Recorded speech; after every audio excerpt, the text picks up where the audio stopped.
Sa kapanahunan namin ay konti lamang ang naniniwala sa mga nilalang, lalo na sa mga aswang.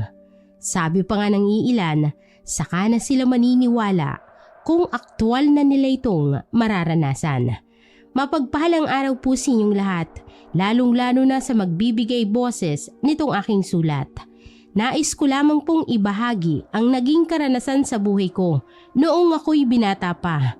Ang karanasan kong ito ay nangyari noong panahong nasa edad 21 ako, dekada 80. Tawagin niyo na lamang ako sa pangalang Simeon.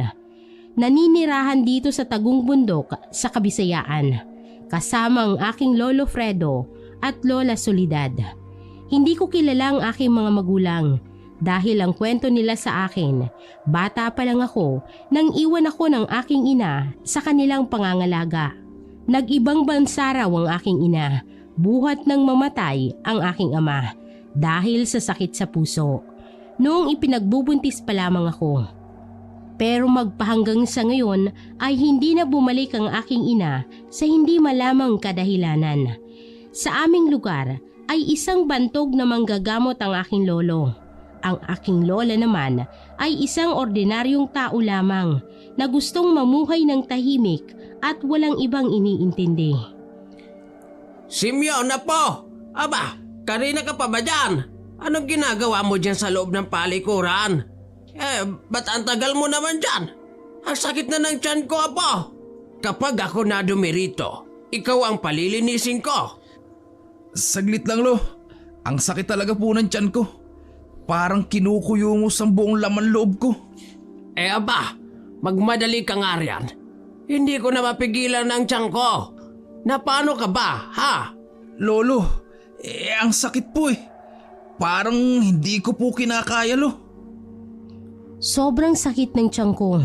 Pakiramdam ko kasi parang kinukuyumos ang lamang loob ng aking tiyan dahil sa sobrang sakit nun. Pagkatapos kong linisin ang aking sarili ay nakabaluktot ako habang papalabas ng palikuran. Nakita ko si Lolo na nakahawak sa tiyan nito. Nakita ko ang pag-aalala sa mga mata ni Lolo.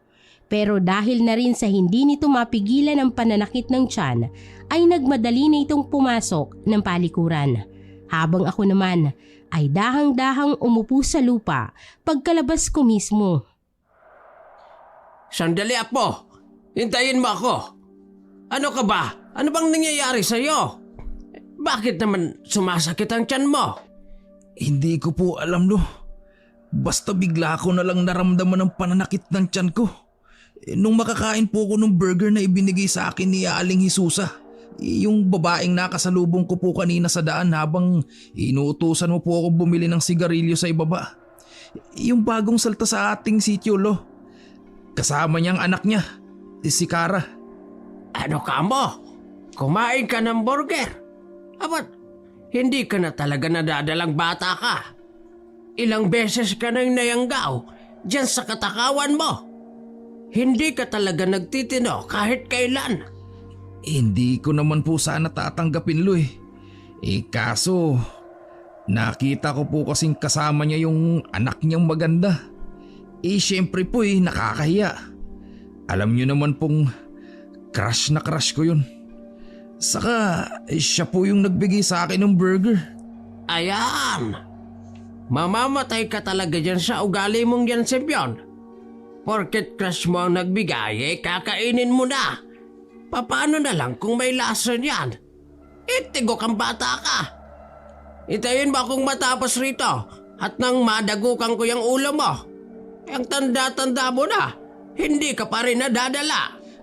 Lo, pakibilisan nyo na po dyan. Gamutin mo na ako, ang sakit na talaga po eh. Kapag nagtagal ka pa riyan, Lo, matutuluyan na talaga po ako rito. Hindi ko na lang pinakinggan ang iba pa niyang mga sermon dahil pakiramdam ko masusuka na ako. Nakaramdam na rin ako ng sobrang init sa aking katawan na para ba akong sinusunog. Nakaramdam na rin ako ng panghihina sa aking katawan dahil mas lalo pang sumakit ang tiyan ko habang tumatagal. Maya-maya pa ay kaagad na ring lumabas si Lolo.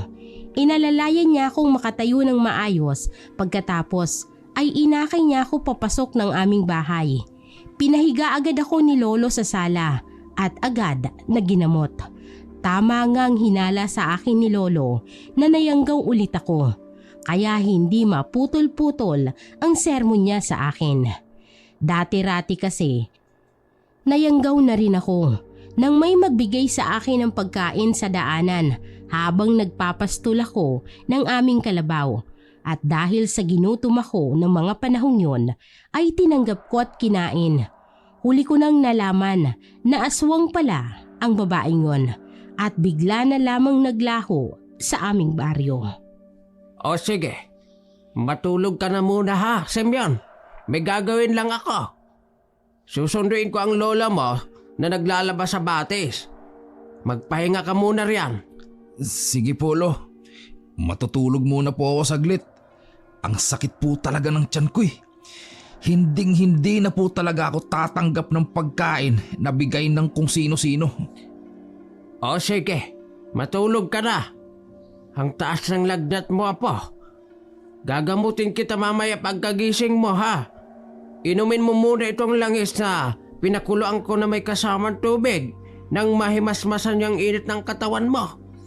Ang takaw mo kasi, kaya yan ang inabot mo. Agad kong ininom ang ibinigay sa akin ni Lolo Fredo.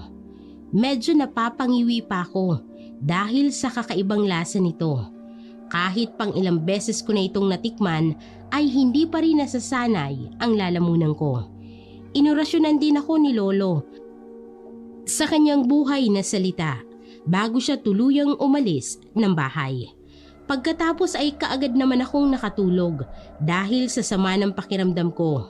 Agad din namang umalis si Lolo upang sunduin si Lola sa may batis. Pagkagising ko ay medyo hindi na gaano kasama ang pakiramdam ko. Hindi na rin sumasakit ang tiyan ko, kaya kaagad akong bumangon. Sumalubong din sa akin ang madilim na kapaligiran. Naririnig ko mula sa labas ng beranda ang pag-uusap ni Lolo at ni Lola. Kaya dahan-dahan akong bumangon at binuksan ang pintuan. Bumungad sa akin ang aking lolo at lola na nakaupo at masayang nagkakape. Agad na napatingin sila sa akin, kaya inalalayan ako ni Lola upang makaupo sa upuan na yari sa kahoy. Oy, Apo, gising ka na. Alika't maupo ka. Gutom ka na ba? Ay, sabihin mo nang maipaghain na kita. Gutom na nga po ako, Loli. Anong oras na po ba? Maaga pa, Semyon. Oh, ano? Mabuti na ba ang pakiramdam mo? Magpunta ka uli doon sa bahay ng sinasabi mong crush. Magpayanggaw ka uli nang hindi na talaga kita gagamutin pa. Hahayaan na lang kitang tuluyang maging aswang. Lolo naman eh. Hindi na po mauulit. Aswang pala ang mga bagong saltang yon, Lo. Kung ganon, may kinalaman po ba sila sa mga nangyayari sa baryo natin? Yan din ang pinag-uusapan namin ng lolo mo, Apo. Ay, sandali lamang. Ipaghahain na muna kita ng hapunan mo. Dito ko na lang din dadalhin para dito ko na lang din kumain. Sige po, Lola. Salamat po. Agad na akong umupo sa tabi ni Lolo. Sinalat nito ang noo ko. Nang mapagtanto ni Lolo na wala na nga akong lagnat, ay nakahinga na ito ng maluwag. Maya-maya pa ay bumalik na rin si Lola at may dala-dala itong pagkain. Agad na lumiwanag ang mukha ko nang maamoy ko kaagad ang nakatatakam na aroma ng ulam na niluto ni Lola. Amoy pa lang, alam kong tinolang manok na ito. Oy, kumain ka na, Semyon, habang mainit-init pang sabaw para tuluyang ka nang gumaling. Salamat po, Lola. Kailangan po bang magpayanggaw ako ulit para makatikim ulit ako ng tinolang manok? Kita mo yung apo mo, Soledad. Masyado na talagang lumalaki ang ulo niyang batang yan. Paano kasi kinukonsinti mo palagi? Aba, binata ka na, Semyon. Pero isip bata ka pa rin. Ayusin mo nga yung sarili mo. Paano ka makakatagpo ng mapapangasawa niyan? Hayaan mo na lang yung apo mo, Fredo. Wala ka na talagang ibang napapansin, ano? Kung hindi yung galaw ng apo mo, ay matulog ka na doon. Mauna ka na dahil maaga pa tayo nga alis bukas. Alis po, La? Saan po kayo pupunta? Pwede po ba akong sumama, La? Nababagot na po kasi ako rito sa bahay. Hindi ho magtatagal, magiging kamukha ko na po yung kambing at kalabaw dahil sila na lang po palagi kong nakakasama. Ay, hindi pwede, Simeon apo. May lalakarin lang kaming importante ng lolo mo. Babalik din naman kami kinahapunan. Ay, dito ka na lang para mabantayan mo na rin ang mga alaga nating hayop. Saan po pala kayo pupunta, Lola? Susama na lang po ako sa inyo. Baka bukas ayos naman na po ang pakiramdam ko. Makikilibing kami sa kakilala namin, apo. Natagpuan kasi itong patay kanila lang. Wakwak raw ang tiyan nito at nawawala ang lamang loob. Hindi na inambalsa mo dahil malayo ang ospital dito. Kaya ililibing din kaagad. Saglit akong natahimik nang marinig kong sinabi ni Lolo. Kung ganoon ay may naging biktima ulit. Kumilos na naman ang mga nilalang na yon. Hindi na talaga sila nadala nang mapaslang ko ang isa sa kanila. Mas lalo pa tuloy silang naghasik ng lagim. Mukhang kailangan ko yatang kumilos upang mapigilan ng tuluyan ang paglaganap ng mga nilalang na yon. May kinalaman kaya dyan si Aling Jesusa at yung anak niya, Lola? Simula po kasi nung mapadpad yan sila rito, marami ng kababalaghan ang nangyayari. Hindi lang naman silang aswang dito, Simeon. Meron pa sa kabilang baryo. Hindi rin malayo na silang may gawa ng karumal-dumal na pangyayaring yun. Dahil silang naririto sa lugar natin. O siya, kumain ka na, apo, nang magpahinga na agad tayo. Opo, Lolo. Pagkatapos kong kumain, ay natulog na ulit ako, maging si Lola at Lolo. Pagsapit ng umaga ay agad din akong nagising at tuluyan na akong gumaling. Mabuti na lang at agad akong naagapan ni Lolo dahil kung hindi, tsak na aabutan pa ako ng 1 linggo bago tuluyang gumaling. Aalis na kami, Simeon, apo. Kumain ka na lang dyan kung nagugutom ka. May nakahanda ng pagkain dyan. Baka mamayang hapon na kami makakauwi. Ayusin mong pagpapastol sa ating kalabaw, ha? Ay yung mga kambing, painumin mo ng tubig mamayang tanghali. Opo, Lola. Mag-iingat na lang po kayo ni Lolo sa daan. Dala-dala niyo na po ba yung mga kagamitan niyo, Lo? Baka po kasi may matambangan kayong nilalang sa daan. Nandito na, apo. O siya, aalis na kami ng iyong lola. Huwag mong iwanan na itong bahay natin, ha, Simeon? Baka mamaya pag uwi namin, nauubos na ang mga manok natin dahil sa ninanakaw na naman. Oo na po, Lo. Kung aalis po ako, isa naman po ako pupunta. Ikita nyo naman pong may distansya yung mga kapitbahay natin dito. At yung igagala ka po, mas mabuti pang itulog ko na lang. Inismiran pa ako ni Lolo bago ang mga ito'y tuluyang naglakad paalis ng bahay.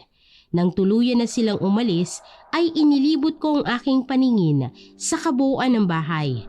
At dahil wala naman akong ibang gagawin, ay naisipan kong maglinis na lang ng buong bahay. Total, ay wala naman akong ibang gagawing trabaho kung hindi ang mangaso sa kabilang bundok paminsan-minsan. Agad kong sinimulan ang aking nabuong plano, kaya naglinis ako ng bahay hanggang sa umabot ang 1 oras ang paglilinis ko. Nag-igib na rin ako ng tubig sa ilog para gamiting panlinis sa sahig. Maya-maya pa'y nagulat ako nang bigla na lang may tumawag sa pangalan ko sa labas ng bahay. Agad nang nangunot ang noo ko nang mapagtantong boses babae yon, kaya kaagad akong lumabas ng bahay. Laking gulat ko pa nang makita ko ang anak ni Aling Jesusa na si Cara. Ang babaeng nagbigay sa akin ng burger. ang babaeng crush ko. Ikaw pala, Kara. Anong kailangan mo? Pwede po ba akong pumasok muna, Simeon? Sige, halika. Pumasok ka muna rito sa loob. Ikaw lang ba mag-isa? Wala ka bang kasama? Ako lang, Simeon. Nakita ko kasi yung lolo at lola mo kanina sa daan habang papaalis.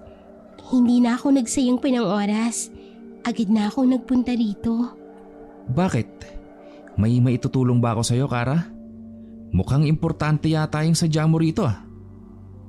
Sa totoo lang, ay medyo kinakabahan talaga ako sa presensya ni Kara. Lalo pat alam ko na ang tunay na katauhan nito. Kung nandirito siya upang paslangin ako, ay hindi ako magdadalawang isip na patayin siya. Kahit na aaminin kong may gusto ako sa kanya. Pero laking gulat ko nang bigla na lang siyang lumuhod sa harapan ko at hinawakan ang aking kamay. Kaya naman napaiktad ako kaagad dahil sa pagkagulat. Hindi ko naman inaasahan na gagawin niya yon. Pakiusap, Simeon. Tulungan mo ko. Alam kong ikaw lang ang makakatulong sa akin para tuluyan akong makalaya sa kamay ng tiyahin ko. Pakiusap. Tulungan mo ko. Teka, Kara. Bakit kailangan mo lumuhod pa? Tumayo ka muna. Pwede naman natin pag-usapan yung problema mo ng mahinahon eh.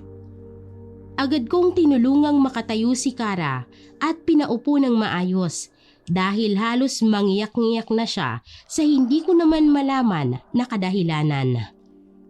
Ano bang klaseng tulong yung kailangan mo sa akin, Kara? Makinig kang mabuti, Simeon. Alam kong malaki ang kasalanan ko sa iyo dahil sa pangyayanggaw ko kahapon. Pakiusap, huwag ka na munang magalit sa akin. Sumunod lang ako sa gusto ng tiyahin ko, kaya wala akong ibang magagawa kung hindi ang sumunod sa kanya. Anong tiyahin ang pinagsasasabi mo, Kara? Hindi ba't nanay mo si Aling Isusa? Paano nangyaring naging tiyahin mo siya? Hindi ko siya nanay, Simeon. Matagal ko nang gustong pumunta rito para manghingi ng tulong nung bagong dating pa lang kami sa lugar na to. Pero natatakot ako dahil alam kong makikilala ko ng lolo mo. Tiyahin ko lang siya. Wala na akong mga magulang, kaya siya nang kumupup sa akin mula nang mamatay ang nanay ko. Pero ang hindi ko alam, isa pala siyang aswang. Hinahawaan niya ako. Hindi ko gustong maging isang aswang, Simeon. Kaya pakiusap, tulungan mo ko. Alam kong matutulungan ako ng lolo mo. Hindi agad ako nakapagsalita sa sinabi niya sa akin. Nagtatalo ang isip ko kung dapat ba akong maniwala sa kanya o hindi. Dahil kung tutuusin, hindi ko masyadong kilala ang babaeng ito. Pero kung totoo man ang sinasabi niya, ay bukal sa loob na tutulungan ko siya at manghihingi ng tulong mula kay lolo. Kung totoo man yung sinasabi mo, matutulungan ka namin. Bukas, bumalik ka rito para maipaalam ko na rin kay lolo yung tungkol dito, Kara. Salamat. Salamat, Simeon. Sawang-sawa na ako sa patakaran ni tita. Pinipilit niya akong kumain ng tao. Ayoko mambiktima ng kapwa ko. Hindi maaatim ng konsensya ko yun. Huwag ka mag-alala. Tutulungan ka namin. Siya nga pala, paano ka makakapunta rito? Baka pagalitan ka na ng tiyahin mo o baka saktan ka kapag nalaman niyang nagpunta ka rito. Wala si tiya ngayon sa bahay. Umalis siya kanina lang madaling araw. Hindi ko alam kung saan siya pupunta. Panigurado mamaya pang uwi nun. May dala-dala na naman yung parte ng katawan ng tao at pilit akong pakakainin. Kaagad akong naawa sa kanya nang makita kong itsura niyang mangiyak-ngiyak na. Hinawakan ko siya sa kamay para makita niya ang simpatya ko. Mas mabuti pang umuwi ka muna, Kara. Bukas, bumalik ka rito. Kung maaari sana, gabi. O mas maganda kung kabilugan ng buwan upang masimulan ng ritual para tuluyan ka ng gumaling. Sa makalawa pa ang kabilugan ng buwan, Simeon. Ayoko na sa bahay. Natatakot na ako kay Chang. Paniguradong sasaktan na naman niya ako kapag hindi ko sinunod ang gusto niya. Nakikita mo ba ito? Nagulat ako nang bigla itong tumalikod at itinaas ang kanyang damit. Hindi agad ako nakapagsalita nang nakita ko ang mga pasa niya sa katawan. Hindi lang pasa na mula sa pambubugbog. Kung hindi ay may mga bakas rin ng latigo. May mga sugat din siya sa katawan na sinasabi niyang gawa ng matutulis na kuko dahil kinakalmot din siya ng kanyang tiyahin kapag nasa aswang na ito. Kaagad akong nakaramdam ng awa sa kanya, lalo pat nakita ko na siyang umiiyak. Hindi ko na napigilan na yakapin siya ng mahigpit. Kung ganon, dito ka lang. Gagawin ko ang lahat upang protektahan ka. Huwag kang mag-alala. Lalagyan ko ng pangontrang bahay na to para hindi ka basta-basta malapitan ng tiyahin mo kung sakaling malaman niyang nandito ka sa bahay namin. Natatakot ako. Ang lolo't lola mo, hindi kaya sila magalit sa akin? Lalo pat akong nangyanggaw sa iyo.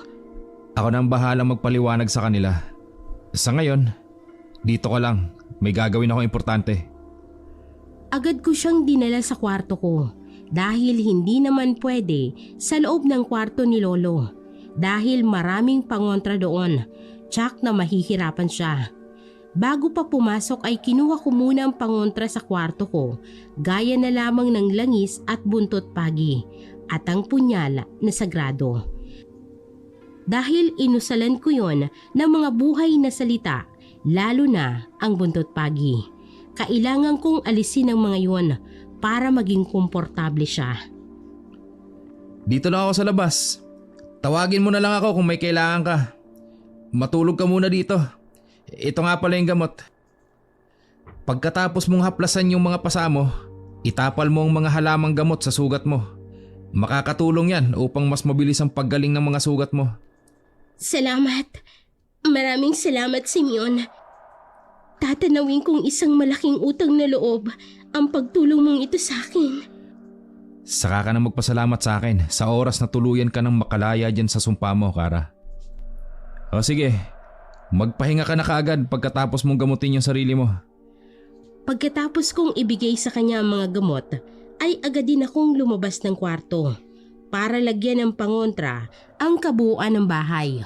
Wala akong masyadong alam sa mga Latin o buhay na salita na ginagamit ni Lolo dahil hindi ko pa naman yun na pag-aaralan ng mabuti. Yung mga pangtaboy ng masasamang espiritu at nilalang ang alam ko. Hindi kagaya ni Lolo na halos lahat ay alam niya. Pagkatapos kong lagyan ng pangontrang kabuuan ng bahay, ay nagpatuloy na ako sa paglilinis dahil malapit na din akong matapos. Pagkatapos kong maglinis ay sa kusina naman ako pumunta. Iniinit ko ang mga pagkain doon. Hindi ko nga lang alam kung kakain ba si Kara nito dahil paniguradong may asin at bawang ang ulam na luto ni Lola. Nang silipin ko si Kara ay mahimbing na ang tulog niya, kaya naman napanatag ako. Tanghaling tapat na kung kaya lumabas ako sa aming beranda at doon umupo at nagmuni-muni. Naku! Nakalimutan kong painumin yung mga kambing. Nyemas! May kalabaw pa pala. Patay ako kay Lolo nito. Tiyak na palo na naman ang aabutin ko. Kaagad akong lumabas ng bahay. Total ay tulog pa naman din si Kara. Iiwan ko muna siya. Isinukbit ko ang malaking itak sa aking tagiliran at agad na pumunta sa kalabaw upang paliguan. Pagkatapos ay sa kambing naman para painumin sila ng tubig. Umabot din ng 1 oras ang aking ginawa kaya agad din akong umuwi ng bahay. Pero ganoon na lamang ang pagkagulat ko dahil habang nasa malayo pa ako ay nakakita ako ng isang bulto ng katawan ng isang babae mula sa labas ng aming bakuran. Nakatayo ito habang nakatanaw sa aming bahay. Nakasuot ito ng mahabang palda at mahabang kulay itim na kamiseta at nakasuot ng bandana. Paniguradong si Aling Hesusa yun. Tsak na nalaman niya nang nasa bahay si Kara. Maya-maya ay narinig ko na silang nagsasagutan. Hinahamon mo ba talaga akong bata ka? Lumabas ka riyan! Huwag mong sagarin ang pasensya ko kung ayaw mong itulad kita sa mga magulang mong walang kwenta! Anong ibig mong sabihin, Tia? Ikaw ba ang pumaslang sa kanila? Ikaw ba ang pumaslang sa mga magulang ko? Ay, matigas ang ulo ng nanay mo, Kara! Gusto ko lang naman na maging katulad siya sa akin para hindi maubos ang lahi natin. Pero nagmamatigas siya, kaya pinatay ko na. Kaya kung ayaw mong matulad sa iyong ina, abay lumabas ka na riyan at uuwi na tayo! Nagulat ako sa aking narinig. Pero mas nagulat ako nang makita ko na biglang lumundag si Kara mula sa bintana ng aming bahay habang kakaiba na rin ang itsura niya. Nasaan yung aswang na siya kung kaya't kaagad akong nagtago sa isang malaking puno ng mangga saka sila pinanood sa kanilang mga gagawin. Nakakatakot ang itsura nila. Ang sunod kong nasaksihan ay ang pagpapambuno nilang dalawa. Kinalmot ni Kara ang kanyang tiyahin, pero likas na malakas si Aling Hesusa kaya nahihirapan si Kara. Bigla akong naalerto nang makita kong nagkaroon ng mahabang sugat si Kara sa braso dahil sa pagkalmot ng tiyahin niya. Agad kong binunot ang sukbit kong malaking itak mula sa kaluban nito at agad na nilapitan sila. Hindi napapansin ng ginang ang presensya ko dahil nasa likuran niya ako. Kaya malakas ko siyang hinataw ng itak mula sa likuran. Nagulat siya at napahiyaw ng malakas at agad na tumakbo papalayo dahil sa malaking sugat na natamo nito mula sa akin. Kaagad ko namang nilapitan si Kara habang nasa anyong aswang pa rin ito. Gusto ko pa sanang matakot dahil nakatatakot ang itsura nito, lalo pat bigla ako nitong inangilan. Nakakatakot ang mahahaba nitong mga ngipin, lalo ng kanyang mga kuko at idagdag pa ang kulubot niyang muka. Napahanga ako dahil sa mabilis nitong pagbabalik sa anyong tao, pero bigla namang nanamlay dahil na rin siguro sa natamo nitong mga sugat. Kaya kaagad ko siyang inalalayan papasok sa bahay. Ayos ka lang ba, Kara? Nasaktan ka ba? Sandali, pumasok muna tayo sa loob para magamot natin yung sugat mo. Salamat, Simeon. Nakita mo ba kung anong ginawa niya sa akin? Mas masakit pa ang aabutin ko kapag uuwi pa ako sa amin. Huwag kang mag-alala. Ako nang bahala. Gagawa ako ng paraan. Umakyat na tayo para magamot na natin yung sugat mo. Salamat uli, Simeon. Ang walang hiyang yun. Siya pala ang pumatay sa nanay ko. Pagbabayarin ko siya sa ginawa niyang kawalang hiyaan sa mga magulang ko. Ako mismo ang papatay sa kanya, Simeon. Saka na natin yan pag-usapan, Kara. Kapag nakauwi ng lolo't lola ko, ang kailangan muna nating gawin ang magamot ka. Kaagad ko siyang inakay paakyat ng bahay. Ginamot ko uli siya. Hindi na ulit siya natulog, kaya naman umupo kaming dalawa sa may beranda at kapwa hinihintay namin si Lolo at Lola. Pagpapayarin ko siya sa ginawa niya sa nanay ko, Simeon. Ako mismo ang papatay sa kanya kapag nakakuha ako ng pagkakataon. Halatang malakas ang tiyahin mo, Kara. Paniguradong mahihirapan tayong kalabanin siya. Wala bang asawa o ibang pamilyang tiyahin mong yan? Meron. Yun nga ang kinakatakot ko. Dahil baka magtawag pa siya ng mga kasamahan sa baryo namin. Baka mapahamak lang kayo rito. Saglit akong napapaisip sa sinasabi niya. Kung ganoon, marami pa palang nabubuhay na aswang. Matagal-tagal na rin akong hindi nakakasagupa ng mga aswang. Nasa edad 15 pa lang ako ng mga panahong nakapatay ako ng aswang. Nakikipaglamay kasi ako ng mga sandaling yon. Tapos nakita ko na nilalantakan ng aswang ang patay sa kabaong. Na para bang ako lang ang nakakakita nun. Wala kasi si lolo at lola noon dahil may mahalagang inaasikaso din. Kaya ako ang inutusan nila na magpunta sa lamay. Kaya hayun, hinataw ko ng hinataw ang aswang nang dala kong buntot pagi hanggang sa mamatay. Mula noon, kaya nabansagan akong tirador ng aswang sa aming baryo. Lumipas pa ang mga oras na iginugol namin sa pag-uusap. Maya-maya ay dumating na sina lolo at lola. Akala ko'y magugulat sila dahil kasama ko si Kara sa aming bahay. Pero mas nagulat ako nang bigla silang ngumiti at binati si Kara. "Oh, iha, kumusta na ang pakiramdam mo?" Lola, hindi po kayo galit dahil pinaakyat ko si Kara dito sa bahay natin? Bakit naman kami magagalit sa iyo ng lola mo ha, Simeon? Alam ko naman na nangihingi ng tulong ang batang ito. Kitang-kita ko sa kanyang mga mata ang pagpupursige upang tuluyan ng makalaya. Tama ang lolo mo, apo. Tumirito ka muna, Kara. Huwag kang mag-alala.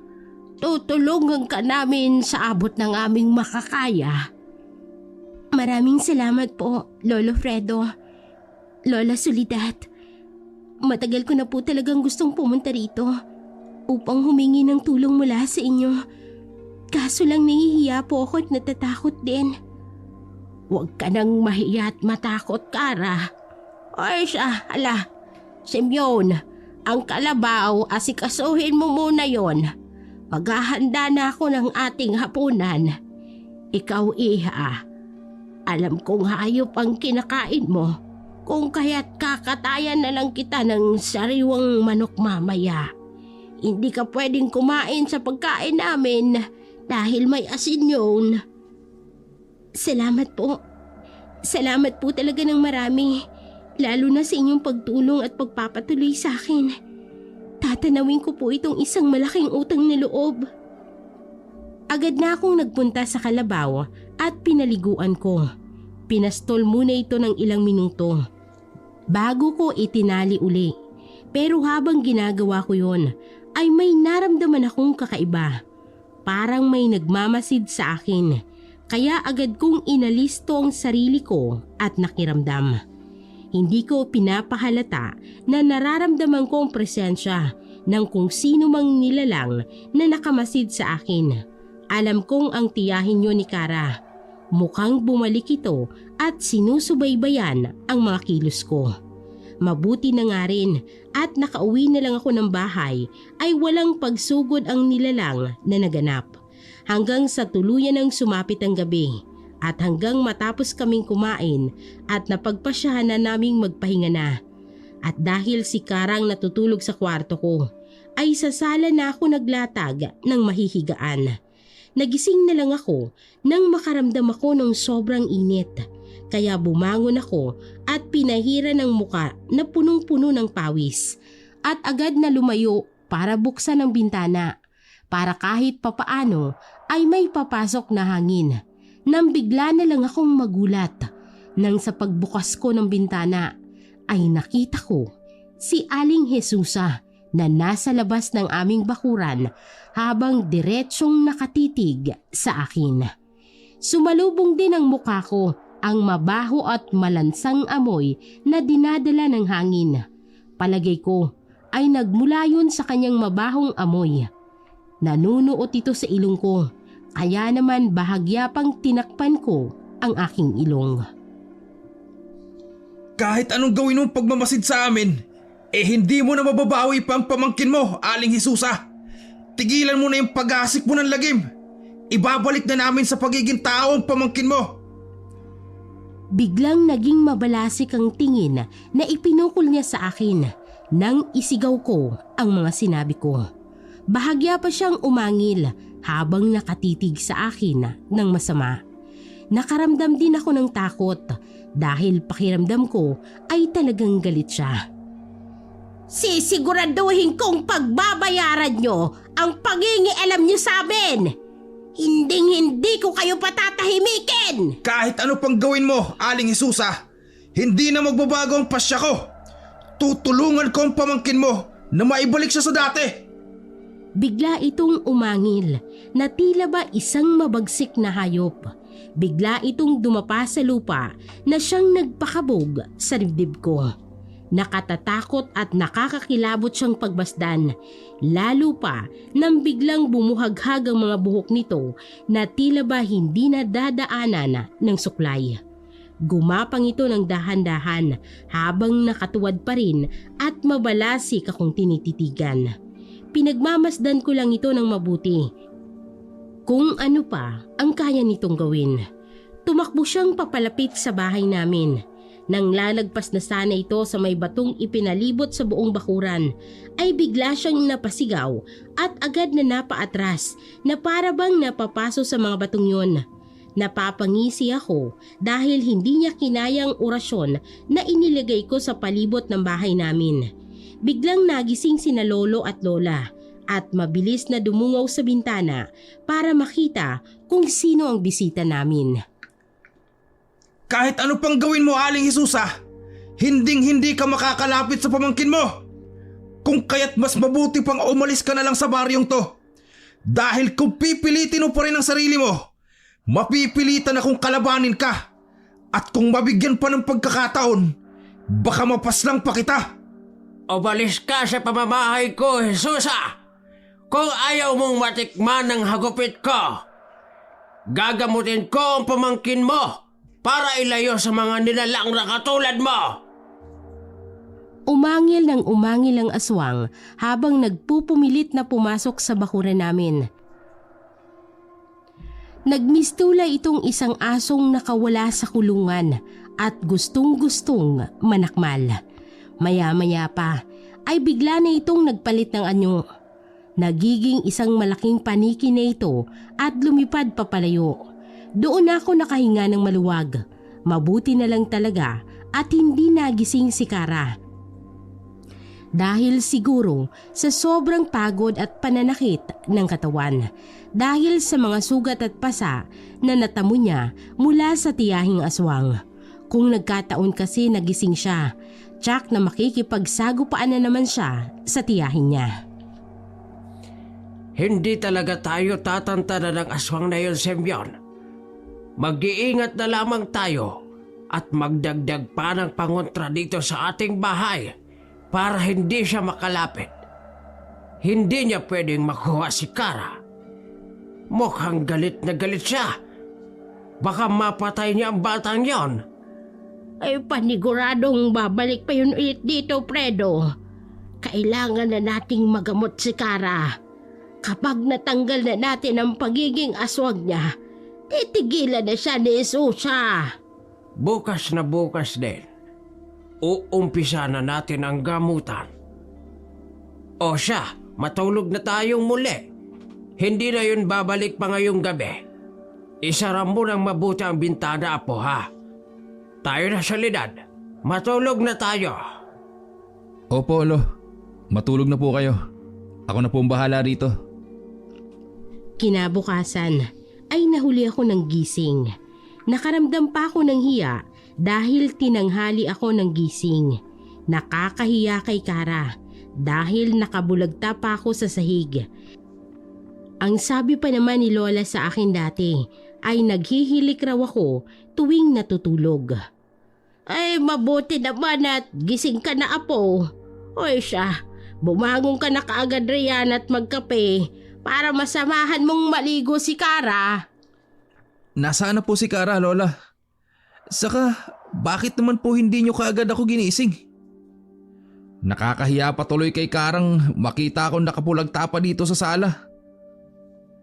Nahihiya ka bang malaman ng crush mo na malakas kang humilik tuwing natutulog si Mion? Lola, huwag naman po kayong maingay. Baka marinig kayo eh. Nakakahiya po. Baka kung ano pang masabi ng tao sa akin. Nasaan na po pala si Kara? Nasa labas na, Apo. Nagwawalis ng mga tuyong dahon sa bakuran.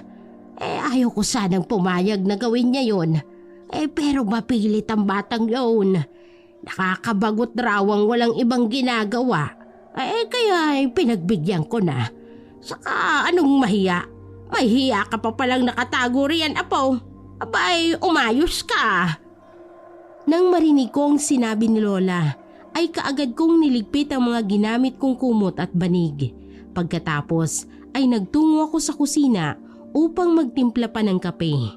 Pero may naalala ko, kaagad akong nagpunta sa labas at pinagmasdan si Kara na naglilinis pa rin sa bakuran habang suot-suot ang damit ni Lola. Napakunot noon naman ako nang bigla kong maisip na kung bakit siya nakakahawak ng walis tingting. Sa pagkakaalam ko kasi, takot sa walis tingting ang mga aswang. Kung kaya't lumabas ako ng bahay at lumapit sa kanya kaagad na siya namang naramdaman niya ang presensya ko. Kaya kaagad ako nitong nilingon. Magandang umaga, Simeon. Gising ka na pala. Magandang umaga rin sa'yo, Kara. Siya nga pala, bakit naman nag-abala ka pang magwalis dyan? Nakakahiya tuloy sa'yo. Saka paano ka nakakahawak ng walis, Kara? Di ba takot naman kayo sa ganyan? Tama ka nga, Simeon. Pero salamat sa tulong ng lolo mo. Nakakahawak ako ng walis tingting. May inilagay daw siyang orasyon. Siya nga pala. Pwede ba akong magpasama sa iyo sa paliguan? Natatakot kasi ako na bigla na lang sumulpot si Tia. Alam kong sobra-sobra ng pang-aabalang ginagawa ko, Simeon. Pero, pwede mo pa rin ba akong tulungan? Oo naman. Hindi mo na kailangan pang manghingi ng tawad, Kara. Obligasyon namin na tulungan ka. At wag na wag kang matatakot. Habang nasa puder ka namin ng aking lolo't lola, ipinapangako namin sa'yo, magiging ligtas ka. Tinapos niya na ng mabilis ang kanyang pagwawalis, habang ako ay tinapos naman ang aking pagkakape. Pagkatapos ay ipinastol ko muna ang aming kalabaw at kambing at tuluyan na kaming nagpunta sa paliguan sa may ibabang bahagi na kung tawagin sa amin ay tabay. Habang naliligo si Kara, ako naman ay nagmamasid sa buong paligid. Nakikiramdam. Lumayo muna ako ng kaunti. Mas mabuti na kasing makasigurado sa paligid. Saka naisip kong nakakahiya rin kay Kara kung panonoorin ko siyang maligo. Lumipas pa ang ilang mga minuto na wala namang kakaibang nangyayari. Hanggang sa tuluyan na nga kaming makauwi ng bahay. Pagka-uwi namin ay may nadatnan kaming bisita. Mukhang nagpapagamot sila kay Lolo. Yun nga lang, ang ipinagtataka ko ay kung bakit natakot si Kara nang makita ang mga bisita ni Lolo. Kilala ko ang mga yan, Simeon. Hindi sila mga tao. Paano sila nakapasok sa bahay ninyo? Di ba may ginawang pantaboy ng aswang ang Lolo Fredo mo? Kung ganon, kakausapin ko muna si Lolo, Kara. Pagpasok natin ng bahay, dumiretso ka muna kaagad sa kwarto. Maliwanag ba? Oo, Simeon. Mga kalahi namin sila. Paniguradong ako ang dahilan kung bakit sila nandito. Natatakot ako sa pwedeng mangyari, Simeon. Huwag ka mag-alala. Gagawin ko ang lahat upang hindi ka nila mabawi at mailayo sa akin. Nakita ko pa ang bahagyang pagkatitig sa akin ni Kara. Marahil ay nagtataka siya sa sinabi ko. Medyo yumuko ako dahil sa hiya. Saka ko siya bahagyang itinulak para pumasok na sa loob. Doon ko siya pinadaan sa likod na pintuan para hindi siya makita ng mga bisita. Nilapitan ko si Lola na nasa kusina habang naguhugas ng pinggan. Lola, kilala niyo po bang mga bisitang yan ni Lolo? Saka paano po sila nakapasok? Di ba may mga pantaboy tayong inilagay sa bahay natin? Kilala niya, Apo. Hindi sila naririto para magpagamot, Simeon. Nandito sila para pakiusapan ng lolo mo na ibalik na natin sa kanila si Kara. Saka maging ako ay hindi ko rin alam, Apo. Mukhang malakas ang kapangyarihan ng mga yan.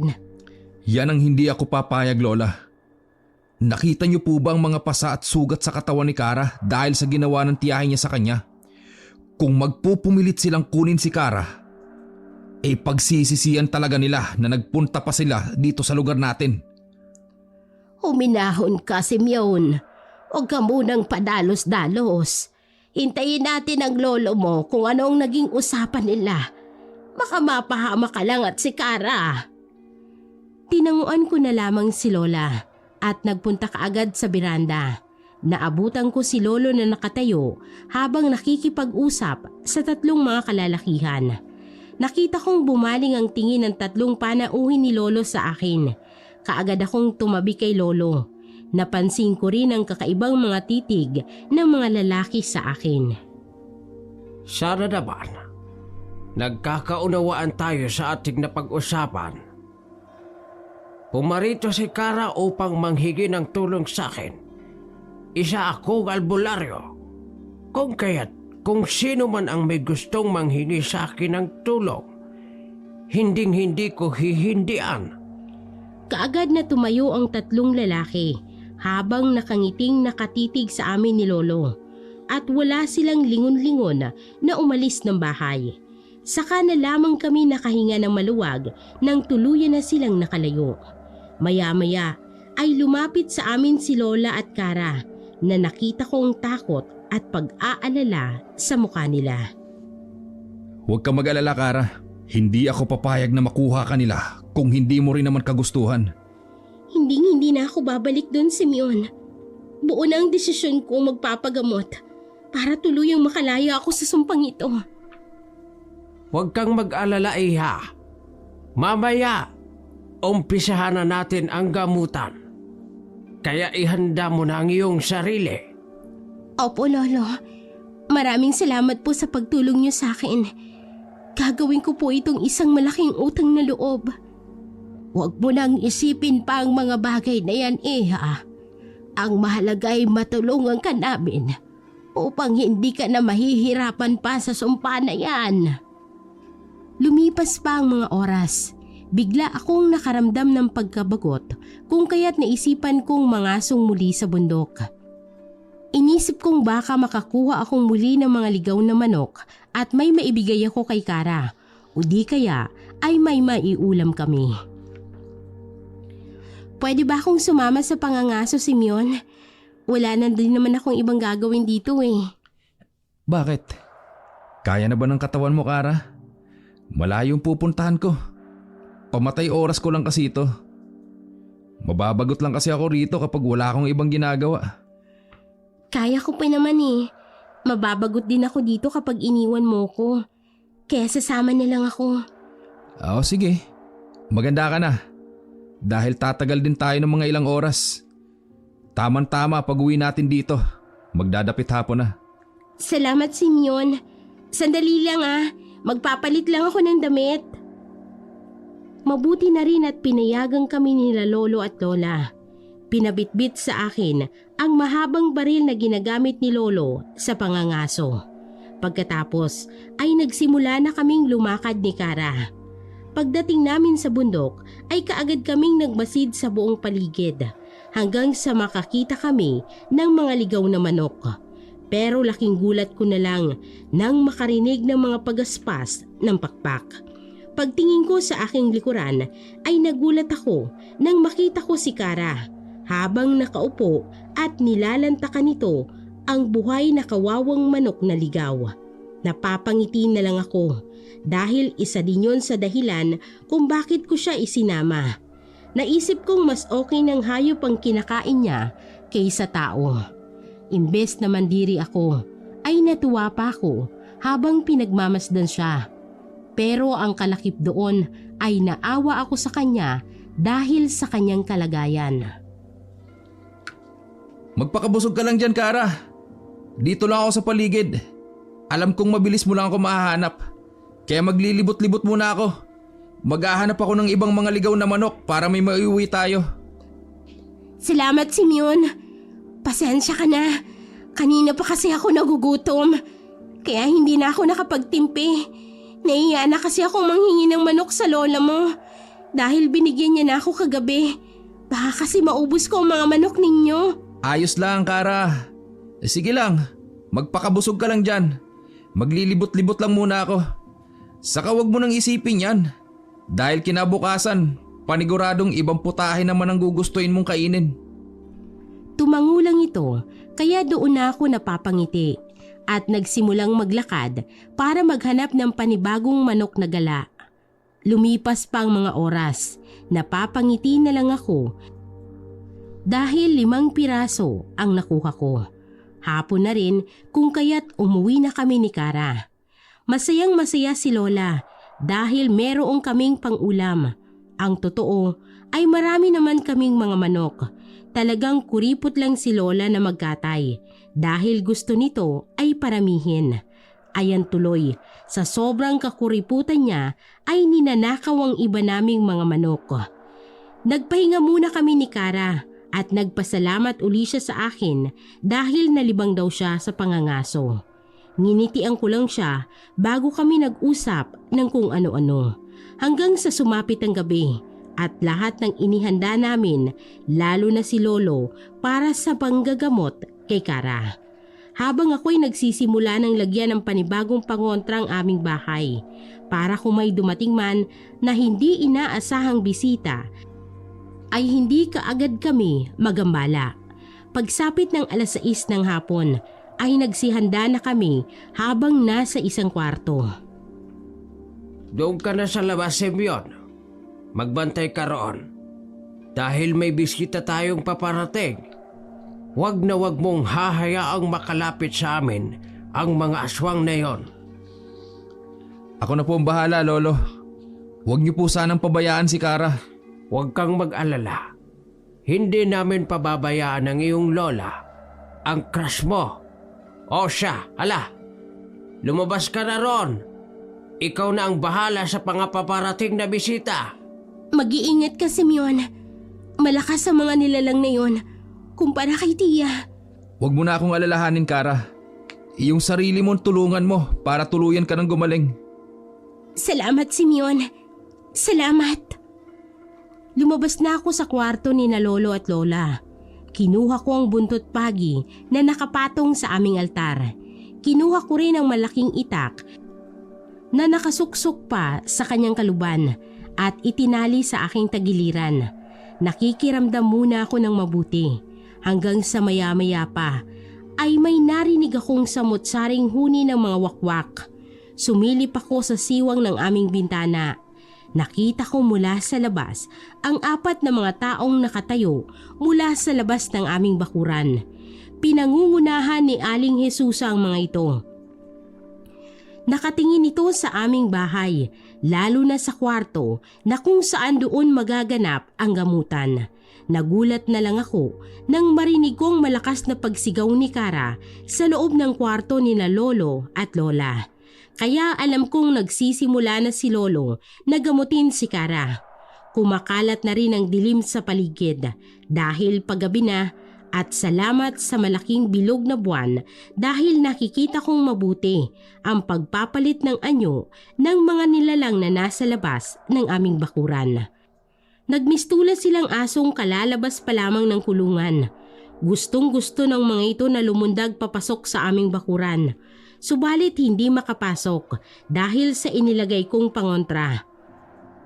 Pumasok ako ulit sa kwarto ni Lolo. At doon ko nakita si Kara na nakatali ang kanyang mga kamay at paa habang nagpupumiglas sa tuwing babanggitin ni Lolo ang mga buhay na salitang Latin. Hawakan mo munang mabuti si Kara, Simeon. Huwag mong hahayaang makalabas siya ng kwartong ito. Baka makatakas. Mahihirapan tayong habulin siya.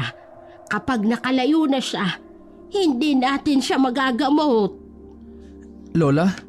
Bakit po may lumalabas na dugo mula sa ilong niya? Ayos lang po ba siya? Parte yan ng orasyon, Simeon. Hayaan mo lang yan. Matatapos din tayo sa paggagamot. Malakas ang kapangyarihan na isinalin sa kanya ni Jesusa.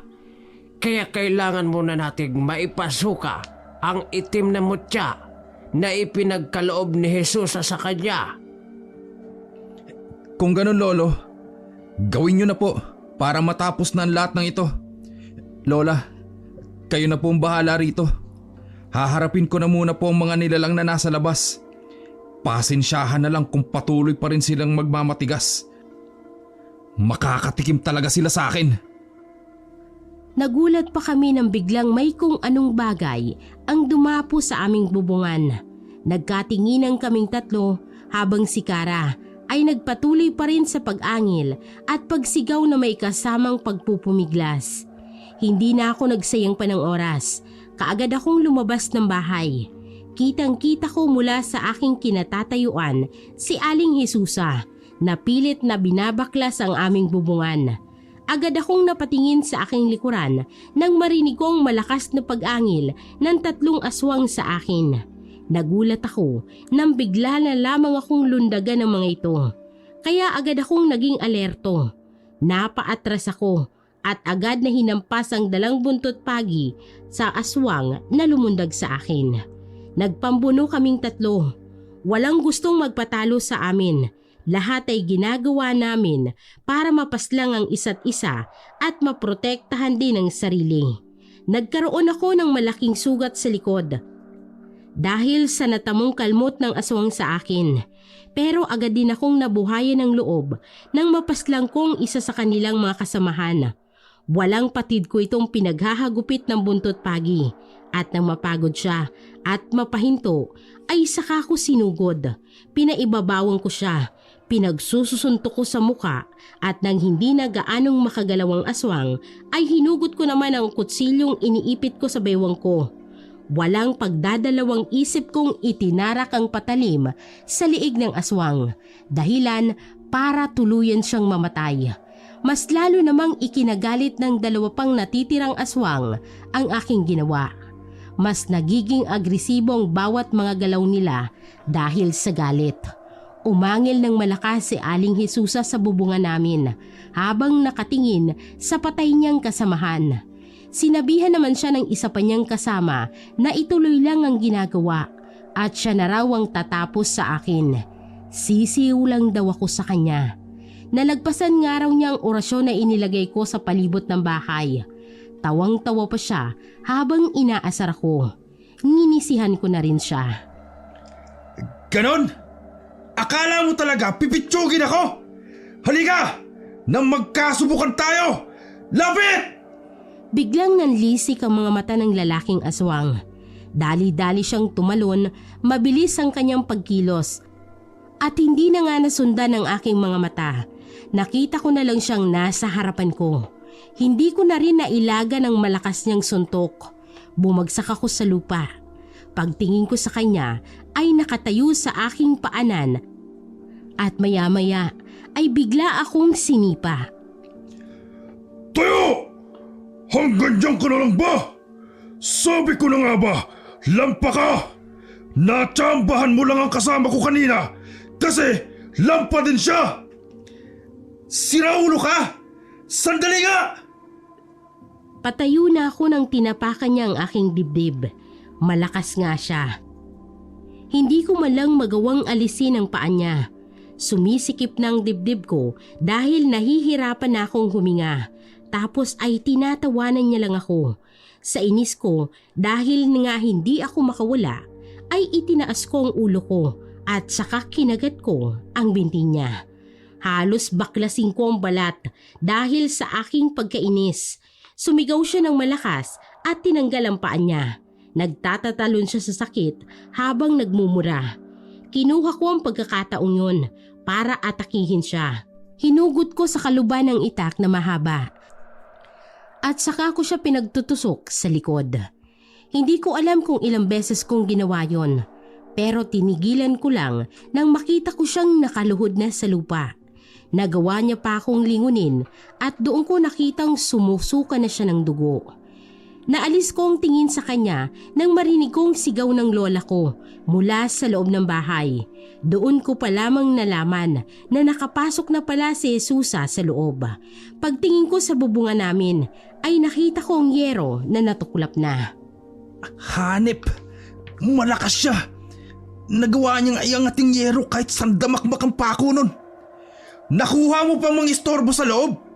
Hindi mo pa talaga hinintay yung oras mo na kalabanin ako? Gusto mo pa silang harapin? Hindi pwede yon. Sandali ka lang. Nandyan na ako. Matandang aswang ka!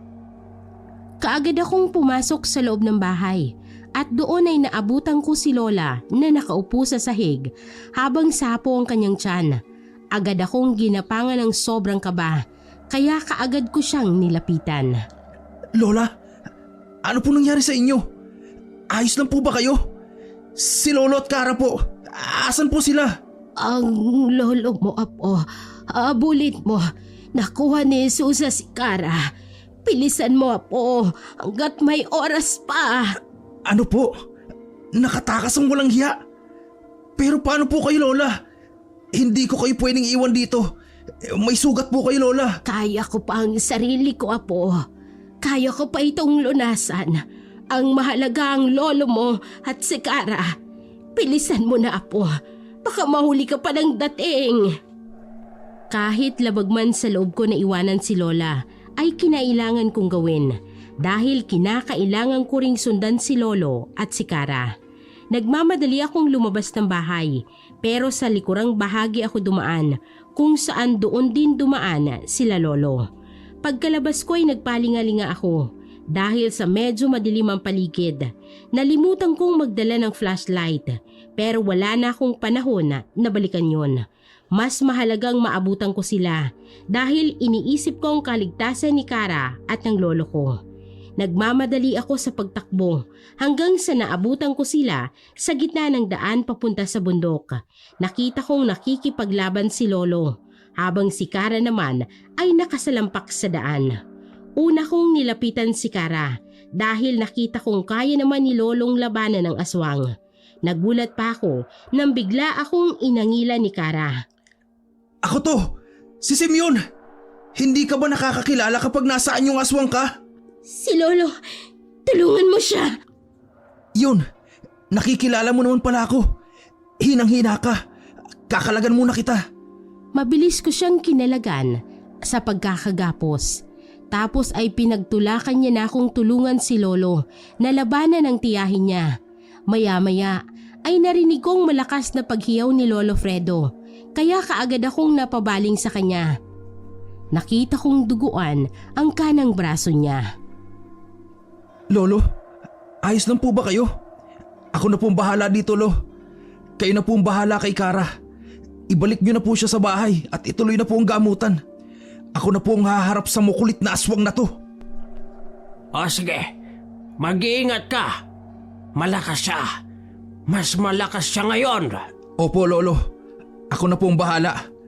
Magtiwala po kayo sa akin. Tatapusin ko na po ang buhay niya ngayong gabi.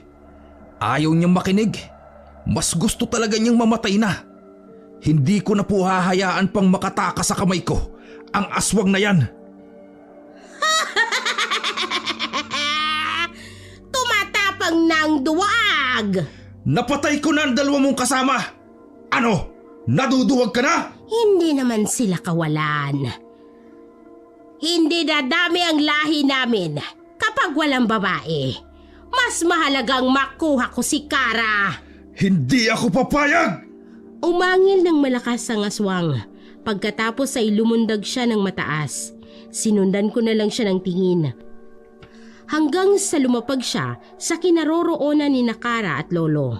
Naglalakad na noon ang dalawa pabalik sa bahay. Dahil nakatalikod ang mga ito, nagawang kalmuti ni Aling Esusa ang likod ni Kara. Napahiyaw sa sobrang lakas si Kara, habang ang tiyahin naman niyang aswang ay humahalakak na parabang nagtagumpay na. Kara! Hindi! Walang hiya ka! Kung hindi ko siya makukuha, mas mabuting mamatay na siya! Wala na rin naman siyang kwenta dahil humihina na ang kapangyarihan ng pagiging aswang niya. Dahil sa pagre-ritual ng siraulang matandang pakialamero. Kaya mas mainam ng pare-pareho tayong hindi makinabang. Nanlaki ang mga mata ko nang makita kong nakaangat ulit ang kamay niya at nakaambang kalmutin uli si Kara. Subukan mong ulitin! Walang hiya ka! Dali-dali ko siyang sinugod. Pinaghahampas ko siya ng dala kong itak. Pero mabilis niyang naiiwasan ang mga pag-atake ko. Nang sandaling tumigil ako para huminga, bigla niya akong sinapak, dahilan para tumalbog ako at humampas sa malaking puno. "Simeon! Huwag mo siyang saktan!" Mas lalo namang naging mabalasik ang itsura ng tiyahin ni Kara nang marinig niya ang sigaw niya. Mas lalong bumuhaghag ang mahaba nitong mga buhok at kitang-kita ko ang matulis nitong mga pangil nang ngumiti ng malapad. Bigla akong kinilabutan ng makitang pagdapa. Pakiramdam ko ay tatalon uli siya para dambahin si Kara. Hindi nga ako nagkamali. Ginawa niya nga. Parang natulala ako dahil nakita ko na lamang na nakapaibabaw na siya kay Kara at pinagkakahalmot ito. Nakita ko rin si Lolo na panay ang hataw sa ulo ni Aling Jesusa gamit ang napulot niyang sanga. Nang mainis ang aswang kay Lolo, huminto ito sa pananakit kay Kara at binalingan siya. Subukan mong saktan ang lolo ko! Walang hiya ka! Dali-dali akong lumapit sa kanya at pinaghahagupit siya ng buntot pagi. Gigil na gigil ako. Para na akong mababaliw sa galit. Hindi ko na nga mapigil ang sarili kong saktan siya. Nagtatalsikan na sa mukha ko ang dugo niya dahil nasusugat ang katawan niya sa paghataw ko ng buntot pagi. Napahinto lang ako sa paghataw dahil humihingal na ako sa pagod. Parang walang kapaguran ang aswang na yon. Umatungal siya at ibinukang malaking bibig saka iwinagwag ang ulo. Nagtalsika ng mabaho at malagkit nitong laway. Kadiri! Hanip! Kailan ka pa ba huling nagsipilyo? Dahil sa inis ko ay bigla ko siyang sinampal ng malakas.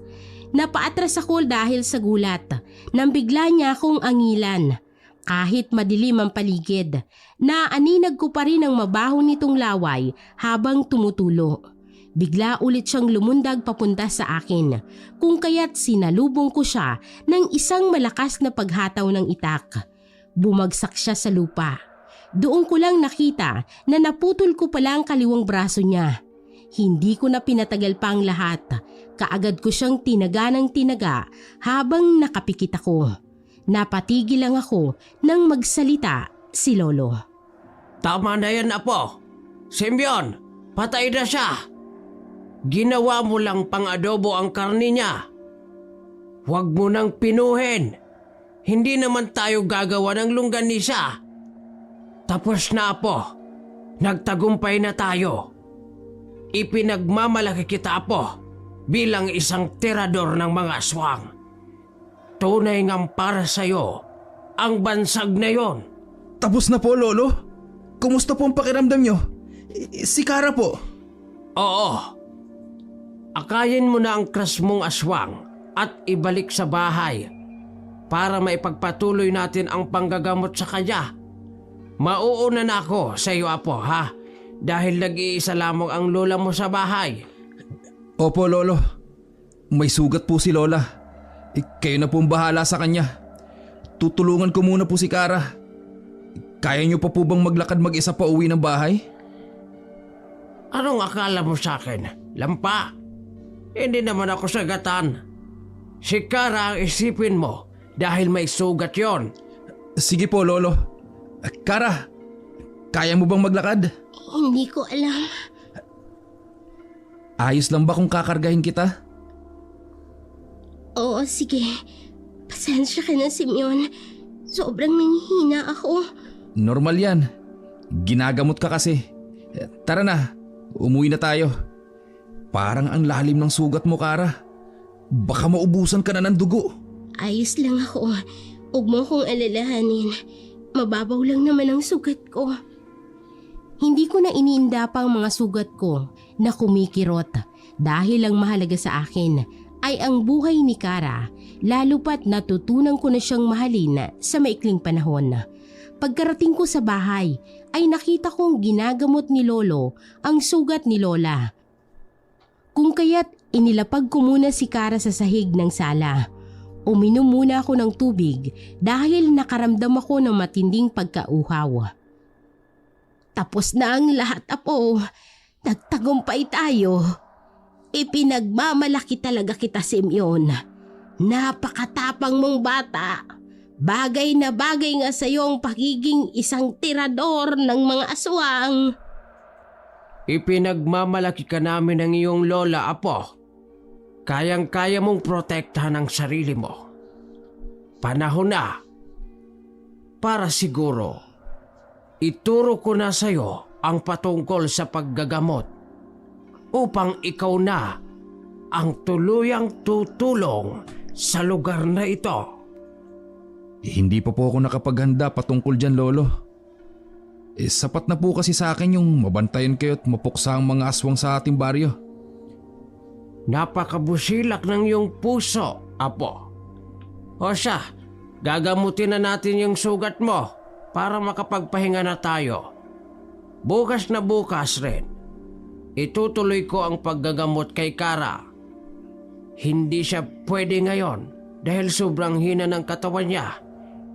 Gagamutin ko muna ang sugat niya.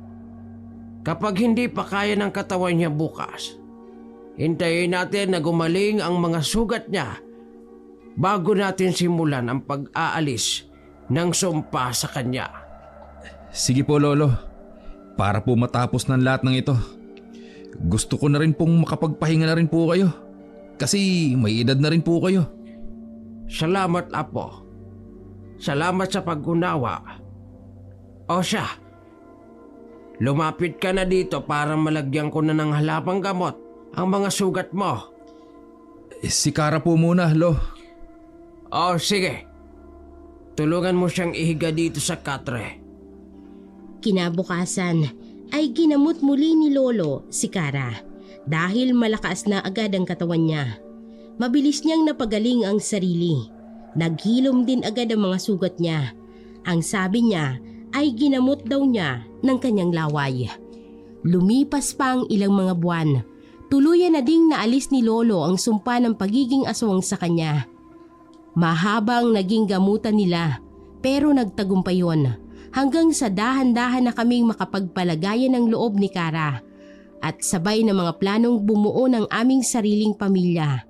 Sa kasalukuyan ay meron na kaming 2 masisiglang anak na lalaki. Ang bilis ng panahon, mahal. Biniyayaan na kaagad tayo ng 2 anak. Maraming salamat sa iyo, lalong-lalo na sa lolo mo. Dahil kung hindi dahil sa inyo, wala ako dito ngayon. Mahal kita, Kara. Huwag mo nang isipin pang mga bagay na yun. Palagi ka na lang nagpapasalamat. Yung ibang tao nga hindi kami nagdadalawang isip na tulungan. Ikaw pa ba? Salamat din sa'yo, mahal. Dahil naglakas loob kang labanan ng sumpa. Dahil sa tapang mo, tuluyan kang nakalaya sa sumpang yon. Mas matapang ang isang bantog na tirador ng mga aswang. Asawa ko yata yun. Di naman masyado. Nginitian ko na lamang ang aking mahal na asawa at niyakap ito ng sobrang higpit. Sino nga bang mag-aakalang magiging kabiyak ko ang babaeng siyang nangyanggaw sa akin? Tinuruan ako ng aking lolo sa panggagamot kaya sa kasalukuyan, isa na akong albularyo sa aming lugar. Ako ang kapalit ni Lolo Fredo sa panggagamot. Dahil pinagpahinga ko na sila ni Lola, dahil matatanda na rin silang 2. Hanggang dito na lamang po ang aking kwento. Maraming salamat po sa pagbibigay buhay sa aking naging karanasan sa buhay.